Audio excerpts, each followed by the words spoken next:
সামনে ধীরে ধীরে শুরু করি, আমার ইউনিভার্সিটি যেতে হবে।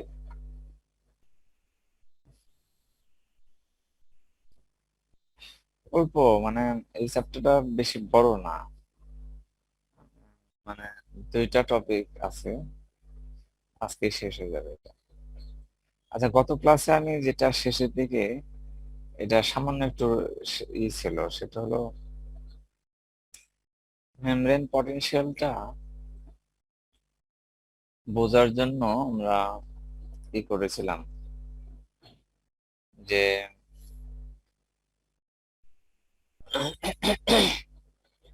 দুইটা পটাশিয়াম ক্লোরাইডের সলিউশন যদি আমরা নেই, দুইটার কনসেন্ট্রেশন যদি সমান থাকে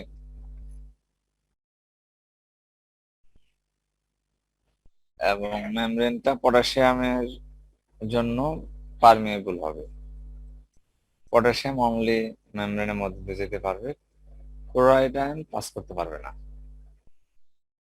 তাহলে শুধু পটাশিয়াম আয়নই মেমব্রেনের মধ্য দিয়ে ডিফিউজ করবে, ক্লোরাইড আয়ন রয়ে যাবে।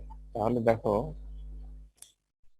আহ এখানে যেহেতু প্রথম কেসে লেফট এবং রাইটে কনসেন্ট্রেশন সমান, তাহলে কি হবে? ক্লোরাইড আয়ন তো এমনিতেই পাস করতে পারবে না, পটাশিয়াম আয়ন পাস করার কথা, কিন্তু পটাশিয়াম আয়ন এই পাশেও যে পরিমাণ আছে, রাইট পাশেও সে পরিমাণ আছে। যার কারণে যেই পরিমাণ পটাশিয়াম আয়ন রাইট থেকে লেফটে ডিফিউজ করবে, একই পরিমাণ লেফট থেকে রাইটে ডিফিউজ করবে।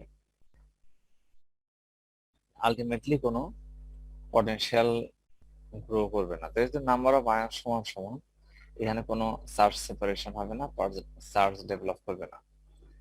কিন্তু সেকেন্ড কেসে দেখো, আমরা লেফটে 10 টাইমস বেশি কনসেন্ট্রেশন নিয়েছি, 0.1 মোলার, রাইটে 0.01 মোলার। তাহলে কি হবে? পটাশিয়াম ক্লোরাইড আয়ন কি করবে না, পাস করবে না। তাহলে 0.1 মোলার ক্লোরাইড আয়ন লেফটে থাকবে, রাইটে আছে 0.01 মোলার ক্লোরাইড। পটাশিয়াম আয়নের ঘনমাত্রা লেফটে বেশি, কাজে এটা ডিফিউজ করে রাইটে আসবে। তাহলে যত সংখ্যক পটাশিয়াম রাইটে আসবে, সেটা রাইটে পজিটিভ, মানে রাইটে পজিটিভ চার্জ বেশি হবে। আবার যতগুলো পটাশিয়াম রাইট দিকে যাবে, সমান সংখ্যক ক্লোরাইড আয়ন লেফটে বেশি থাকবে, কাজে সেটা নেগেটিভলি চার্জ হিসেবে মেমব্রেনের কাছে শো করবে, কাজে আমরা এখানে পটেনশিয়াল পাবো, এখানে একটা পটেনশিয়াল ডেভেলপ করবে। এইটাই হচ্ছে মেমব্রেন পটেনশিয়াল। এদের ডিসকাশনে দেখো যে because the concentration in the two compartments is the same, first কেসের কথা বলেছে, the net transport of potassium ions in either direction is zero, and so is the electrical potential across the membrane. First কেসে electrical potential develop করবে না। Arrangement in 10.14b, second কেসে concentration in the left compartment is 10 times that in the right compartment.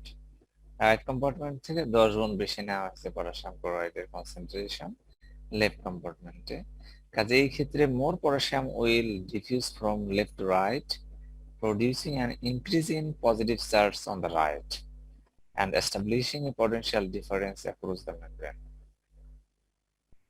The movement of potassium ion ceases when extra positive charges in the right compartment begin repelling additional positive charges, while electrostatic attraction of the excess negative charges in the left compartment holds potassium ions there.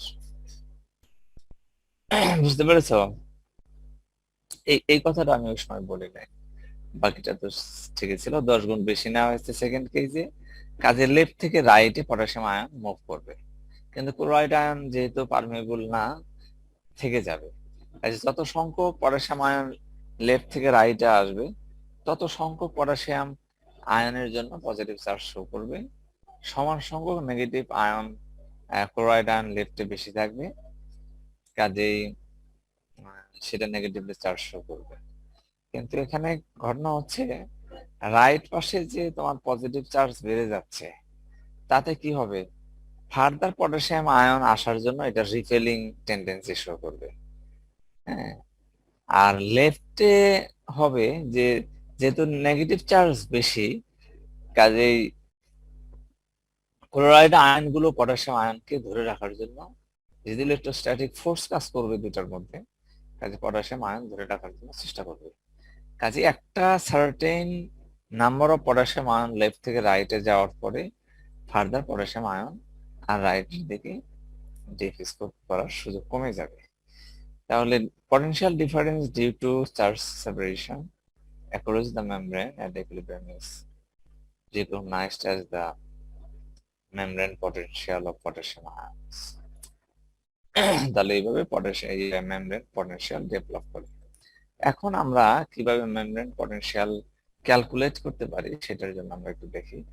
এখানে আমরা Nernst equation for single type of ion এটা আমরা use করব। Temperature ধরে নিচ্ছি আমরা 298 kelvin. তাহলে এখানে নার্নস্ট ইকুয়েশনটা হচ্ছে E for potassium ion equal to standard potential for potassium ion minus এটা ফর নার্নস্ট ইকুয়েশনের ফর্মুলা, নেওটা হচ্ছে নাম্বার অফ চার্জ, এটা V potential long potassium ion. এখন এটা সেলের ইনসাইডের জন্য কাজ করবে, আউটসাইডের জন্য কাজ করবে, এবং প্রত্যেকটা আয়নের জন্য আমরা আগে একটা চার্ট দেখেছি যে ইন্ট্রাসেলুলার ফ্লুইডে একটা কনসেন্ট্রেশন থাকে, এক্সট্রা সেলুলার রিজিয়নে একটা কনসেন্ট্রেশন থাকে। সোডিয়ামে ইন্ট্রাসেলুলার কনসেন্ট্রেশন কম, এক্সট্রা সেলুলার বেশি। আর পটাশিয়াম ক্ষেত্রে ইন্ট্রাসেলুলার কনসেন্ট্রেশনটা বেশি, এক্সট্রা সেলুলারটা কম। ক্লোরাইড আয়ন আবার ইন্ট্রাতে কম, এক্সট্রাতে বেশি। আর সোডিয়াম এবং ক্লোরাইডের ক্ষেত্রে সিমিলারিটি রয়েছে। তাহলে দেখো এখানে মেমব্রেন পটেনশিয়াল হচ্ছে ইনসাইডের পটেনশিয়াল মাইনাস এক্সটার্নাল রিজিয়ন অর্থাৎ এক্সট্রা সেলুলার ফ্লুইডের পটেনশিয়ালের ডিফারেন্স। তাহলে আমরা নিউ ইকুয়াল টু 1 যদি ধরি পটাশিয়াম আয়নের জন্য, কাজে আমরা membrane potential delta E equal to লিখতে পারি ফর পটাশিয়াম আয়ন। তাহলে ইন্ট্রাসেলুলার ফ্লুইডের জন্য পটেনশিয়াল মাইনাস এক্সট্রা সেলুলার ফ্লুইডের জন্য। তাহলে কি হবে, এটা যদি আমরা ইন্ট্রা এবং এক্সট্রার জন্য প্লেস করি, ফাইনালি আমরা পাবো যে এটা কমন হয়ে যাবে। এটা এই যে নেগেটিভটা সম্ভবত লনের পরের অংশটা লব হওয়ার এক্সচেঞ্জের মাধ্যমে এটা হয়েছে। দেন ইন্ট্রাসেলুলারটা উপরে থাকা উচিত ছিল, কিন্তু নেগেটিভ চার্জ কে করার জন্য, অমিট করার জন্য এটা চেঞ্জ করে নিচে নিয়ে আসা হয়েছে। তাহলে দেখা আমরা পটাশিয়াম আয়নের আমরা ঘনমাত্রা জানি, intracellular fluid 150 millimolar, extra cellular ফ্লুইডে 5 মিলিমোলার। তাহলে আমরা যদি বসাই তাহলে আমরা -87 মিলি ভোল্ট আমরা পাচ্ছি। এটা হচ্ছে পটাশিয়াম আয়নের জন্য। কিন্তু সোডিয়াম আয়নের ক্ষেত্রে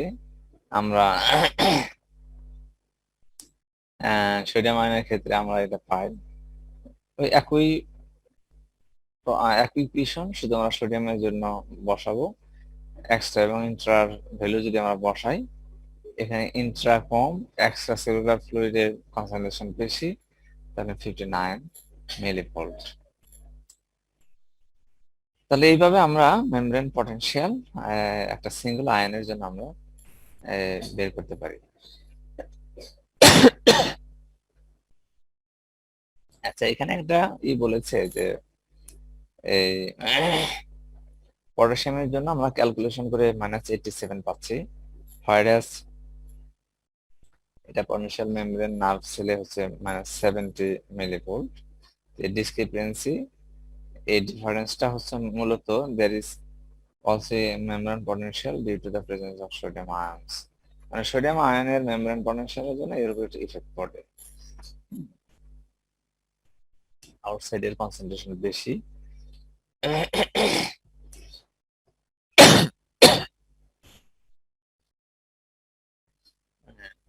সোডিয়াম আয়নের মুভমেন্টটা পটাশিয়াম আয়নের উপর প্রভাব ফেলে।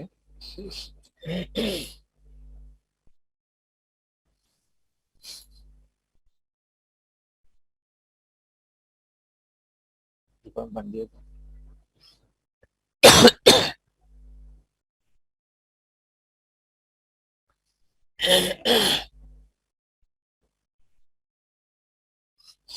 আচ্ছা, এখন এটা আমরা পটাশিয়াম এবং সোডিয়াম আয়নের জন্য একটা সিঙ্গেল আয়নের জন্য পটেনশিয়াল বের করলাম।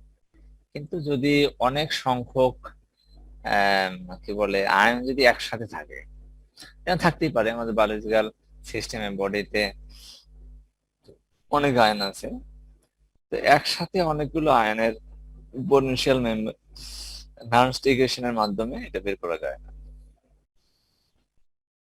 নার্মস্ট ইকুয়েশনের মাধ্যমে শুধু একটা সিঙ্গেল আয়নিক স্পিসিস এর একসাথে বের করা যায়, কিন্তু it is not applicable for several types of ions that are distributed in unequal concentrations across the same membrane. একই মেমব্রেনের রেসপেক্টে যদি অনেকগুলো আয়ন ডিস্ট্রিবিউটেড অবস্থায় থাকে, তাহলে সেটা আর আমরা একসাথে বের করতে পারি না। কাজে এটার জন্য to calculate membrane potential in such cases we must employ the Goldman equation, American biophysicist David Elliott Goldman. উনি একটা জেনারেলাইজড ইকুয়েশন নার্মস্ট ইকুয়েশনের উপরে দিয়েছেন, যেখানে he has included the relative permeability of ionic species.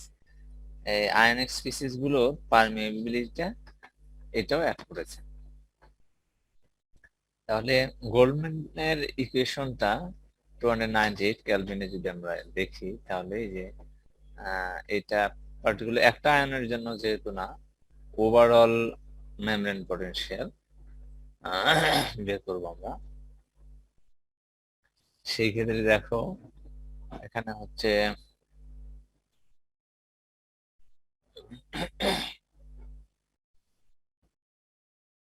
পটেনশিয়ালটা, এই যে এর আগের ইকুয়েশনটা আমাদের কি ছিল, যেটা যে 0.0257 ভোল্ট লোন এক্সটেরিয়র কনসেন্ট্রেশন আর ইন্টেরিয়র কনসেন্ট্রেশন, ওই জিনিসটাই নিয়ে আসছে সরাসরি। তো এখানে আমাদের যেমন potassium ion, sodium ion, chloride ion, তিনটা আমরা ধরছি। তাহলে পটাশিয়ামের জন্য এক্সটেরিয়রের concentration permeability of potassium ion plus সোডিয়ামের ক্ষেত্রে exterior concentration permeability plus chloride আয়নের এক্সটেরিয়র কনসেন্ট্রেশন পারমিয়াবিলিটি। একইভাবে ইন্টেরিয়রের ক্ষেত্রে মানে ইন্ট্রাসেলুলার ফ্লুইডের ক্ষেত্রে আমরা নিচের টার্মটা আমরা ইউজ করছি। is the permeability of the membrane to an ion. নামসেল মেমব্রেনটা রেস্টিং স্টেটে 100 times more permeable to potassium ions than sodium ions. তাইলে পটাশিয়াম আয়ন এবং সোডিয়াম আয়নের পারমিয়াবিলিটি রেশিওটা হচ্ছে 100 বলতে পারি আমরা, but impermeable to chloride ions। কাজে এই ক্লোরাইড আয়নের permeability P almost 0। Under this conditions equation on becomes, আমরা লিখতে পারি এটা যদি 0 হয়ে যায় তাহলে এই টার্মটা এলিমিনেট হয়ে যাবে, এই টার্ম এলিমিনেট হয়ে যাবে, বাকিটা আছে। এখন আমরা যদি পারমিয়াবিলিটি অফ সোডিয়াম আয়ন দিয়ে পূর্ণকে ভাগ করে দেই, তাহলে পটাশিয়ামের exterior concentration permeability of potassium ion by sodium আয়নের পারমিয়াবিলিটি প্লাস হচ্ছে সোডিয়াম আয়নের এক্সটার্নাল ফ্লুইডের কনসেন্ট্রেশন। একইভাবে এটা আমরা লিখতে পারি।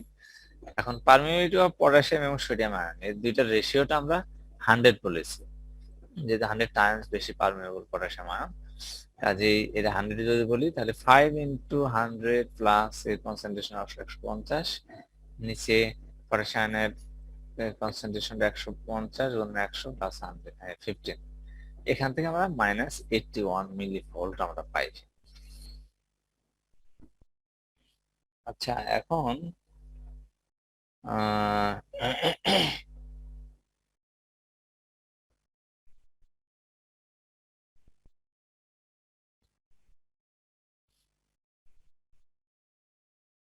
এবং এই ভ্যালুটা -81 মিলিভোল্ট, এটা এক্সপেরিমেন্টালি ডিটারমাইন মেমব্রেন পটেনশিয়ালের কাছাকাছি।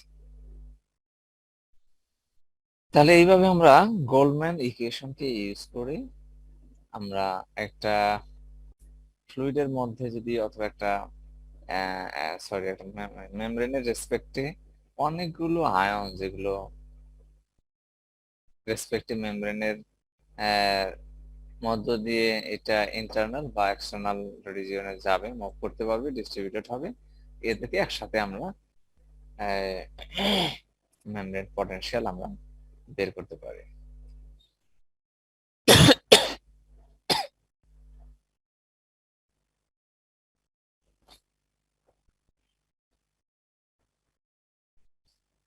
তারপর দেখো, শুনতে পাচ্ছ তোমরা?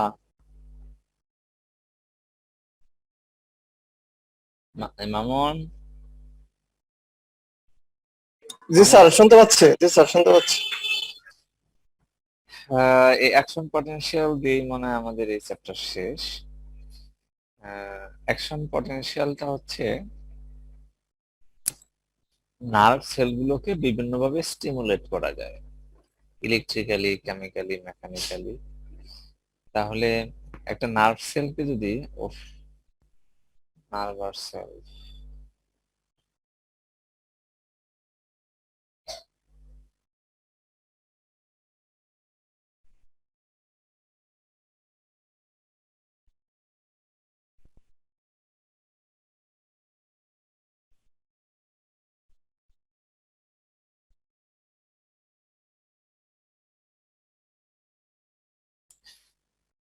if a nerve cell is stimulated electrically, chemically or mechanically, the cell membrane becomes much more permeable to sodium ions than potassium ions.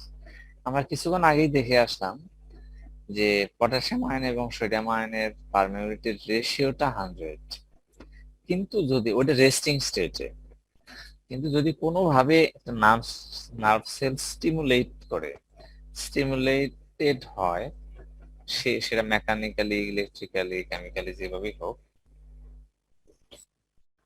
সেই ক্ষেত্রে সোডিয়াম আয়নের পারমিয়াবিলিটিটা বেড়ে যায়।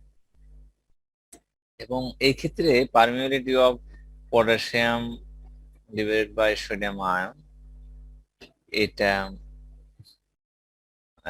এটা দাঁড়ায়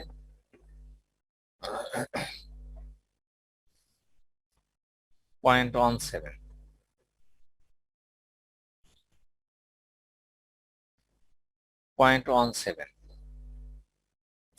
তাহলে অর্থ কি হলো যে permeability of potassium ions does not change very much at first, but there is a 600-fold increase in permeability to sodium ions. হ্যাঁ, সোডিয়াম আয়নের পারমিয়াবিলিটিটা 600 টাইমস বেড়ে যায়। তাহলে nerve cell stimulation causes a small fraction of sodium ions to rush into the cell, resulting in change in membrane potential. তাহলে এক্ষেত্রে membrane পটেনশিয়ালটা change হয়ে যায়। তাহলে আমরা গোল্ডম্যান ইকুয়েশনের ক্ষেত্রে ক্লোরাইড আয়নের পারমিয়াবিলিটিটা 0 বসে আমরা যে ইকুয়েশন পেয়েছিলাম সেটা ছিল ইকুয়াল টু, মানে এই ইকুয়েশনটা আমরা দেখে আসছি আগের স্লাইডে, ক্লোরাইড আয়নের পারমিয়াবিলিটি যখন 0 ছিল। তাহলে দেখো এই দুইটা রেশিও হচ্ছে কত এখন, 0.17। তাহলে পটাশিয়াম আয়নের আর সোডিয়াম আয়নের আমরা যদি কনসেন্ট্রেশন গুলো আমরা বসাই, তাহলে আমরা পাচ্ছি 34 মিলিভোল্ট অনলি। 34 মিলিভোল্ট, এটা পজিটিভ ভ্যালু, আমরা এটা পাচ্ছি। এই যে দেখো, এটা হচ্ছে মেমব্রেন পটেনশিয়াল ভার্সাস টাইম, আমরা টাইম মিলি সেকেন্ডে টাইম। তাহলে কি একটা ভেরি শর্ট টাইমের জন্য এই মেমব্রেন পটেনশিয়ালটা অনেক চেঞ্জ হয়, মানে 70 থেকে বা এর নিচে থেকে চলে গেছে সে 34। এরপরে আবার কুইকলি সেটা আবার ফল করে আবার রেস্টিং স্টেটে, আগের স্টেটে চলে আসে। এটা হলো সোডিয়ামের সোডিয়াম আয়নের পারমিয়াবিলিটি, দেখো কত বেড়ে গেছে। এটা হচ্ছে পটাশিয়াম আয়নের, আর রেজাল্টেন্ট অ্যাকশন পটেনশিয়াল। এটা rise and fall of an action potential and the changes in membrane permeability to sodium ion and potassium ions during this event. Action পটেনশিয়ালের সময় সোডিয়াম আয়ন এবং পটাশিয়াম আয়নের যে পারমিয়াবিলিটি সেটা এই short কয়েক মিলি সেকেন্ডের মধ্যে কেমন সেটা এখানে দেখানো হয়েছে। During a very short time, less than 1 millisecond, the membrane potential changes from minus 70 millivolt to about 35 millivolt inside positive, then rapidly returns to its original value. এই যে 70-এর নিচে ছিল, হয়তো এখানে 74 বা 5, এটা আরো কম ছিল সোডিয়ামের ক্ষেত্রে। এখান থেকে দেখো, এখানে যদি 3 হয়, এখানে 2, এটা যদি 3 হয়, 1 মিলি সেকেন্ডেরও কম, এই সময়ের মধ্যে হঠাৎ অনেক বেড়ে যেয়ে আবার এই সময়ের মধ্যে আবার কমে এসেছে, আগের সেটা ফিরে এসেছে। সোডিয়ামের ক্ষেত্রে একটু পড়ে আছে, কিন্তু পটাশিয়ামের ক্ষেত্রে না, পটাশিয়ামের ক্ষেত্রে অলমোস্ট সেম আছে, বা সোডিয়ামের ক্ষেত্রে এটা রেস্টিং ভ্যালু থেকেও নিচে চলে এসছে। তাহলে the sudden spike in the membrane potential, এই যে হঠাৎ চেঞ্জ হয়ে যাচ্ছে মেমব্রেন পটেনশিয়াল, এটাই হচ্ছে অ্যাকশন পটেনশিয়াল। তাহলে hot cases the membrane potential to return to the so quickly to its resting value. এত কুইকলি এটা বেড়েছে, বাট এত কুইকলি কেন আবার রেস্টিং ভ্যালুতে, স্টার্টিং ভ্যালুতে চলে আসছে?